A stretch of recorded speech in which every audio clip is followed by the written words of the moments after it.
আমাদের একটু শিক্ষা দীক্ষার ঘাটতি আছে, আমরা অনেক মূর্খ। হ্যাঁ, বড় বড় জায়গা থেকে ডাক আসে, আসেন ওনার সাথে একটা ছবি তুলেন, ছবি তুলে আপনি যদি সোশ্যাল মিডিয়ায় দেন, মানুষজন হচ্ছে আপনার ব্যাপারে একটু কনসার্ন দেখাবে যে না এই লোকটার সাথে তো অমুক অমুক লোকের আছে, যোগাযোগ আছে, তার সাথে তো ভিডিও আছে, ছবি আছে, তাইলে হয়তো ওই পাওয়ারফুল লোকটা আছে সে হয়তো তার সাথে কানেক্টেড, তার সাথে কিছু বলা যাবে না। তো এই জিনিসগুলো যখন আমরা প্র্যাকটিস করতে থাকবো তখন আমার মেরুদণ্ড দুর্বল হয়ে যাবে।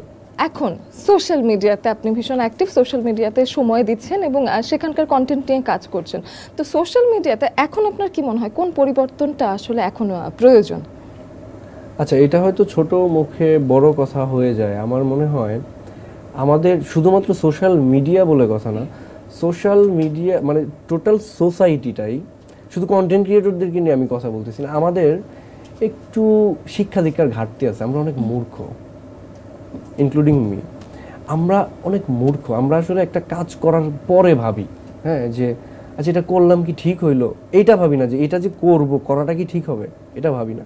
তো আমরা যারা কন্টেন্ট ক্রিয়েটর তাদের ব্যাপারে যদি আমি বলি যে দেখেন আপনার লেভেলটা আপনার বুঝতে হবে, আপনি কে এবং মানুষ আপনার প্রতি কতটা এক্সপেক্ট করে।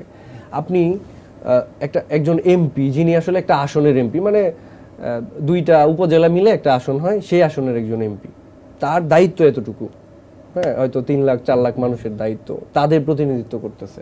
আবার যিনি মন্ত্রী, একটা মন্ত্রণালয় নিয়ে আসে, সাংস্কৃতিক মন্ত্রী, উনি ওই সাংস্কৃতিক মুভমেন্ট যেগুলো হয় বা এগুলো টেক কেয়ার করে। কিন্তু একজন ইনফ্লুয়েন্সার, সে কিন্তু কোনো নির্দিষ্ট এলাকার না, কোনো গণ্ডির না, তার মাথায় রাখতে হবে তারে পুরো বাংলাদেশ তাকে দেখে এবং দেশের বাইরে যারা থাকে তারা দেখে, বা মানে প্রবাসী যারা আছে বা অন্য দেশের মানুষ যারা আছে তারাও দেখে। তো সেই জায়গায় আমার খুব বুঝে শুনে চলতে হবে।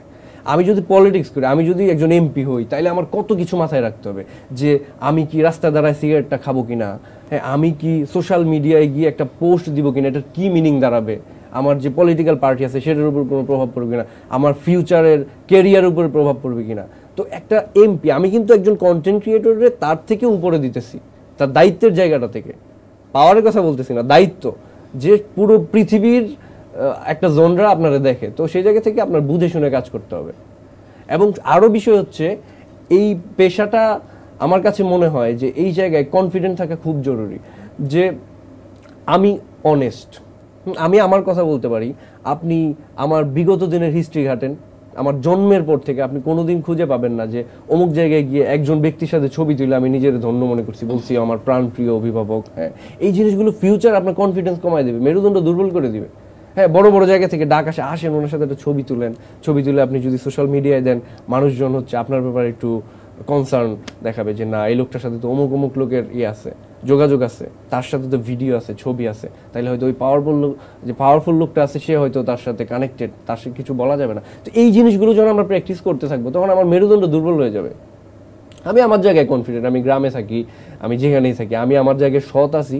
এবং আমি এই যে এখানে দ্বারা আপনার সামনে আপনার অডিয়েন্সরা আমি এইটুকু চ্যালেঞ্জ ছুড়ে দিতে পারবো যে আপনি যদি কোনোদিন বলতে পারেন যে ভাই সাহেব বা ব্যক্তি সামিউল, তার দ্বারা আপনারা কোনোদিন মানে কোনো একটা অন্যায়ের প্রশ্রয় দেওয়া বা একটা অনৈতিক একটা কাজ করছে সেটা আমরা দেখছি, তাইলে আমি মানে কি বলবো, আপনি যে শাস্তি দিবেন আমি মাথা হইতে নিব। তো এই যে আত্মবিশ্বাসটা, এইটা একজন ইনফ্লুয়েন্সারের দরকার, কারণ সে পুরো সোসাইটির প্রতিনিধিত্ব করতেছে। অনেক কথা বললাম। ওই যে আমরা তো অনেক শিখবো, আপনি আজকে অনেক শেখাবেন না, সেই রকম একটা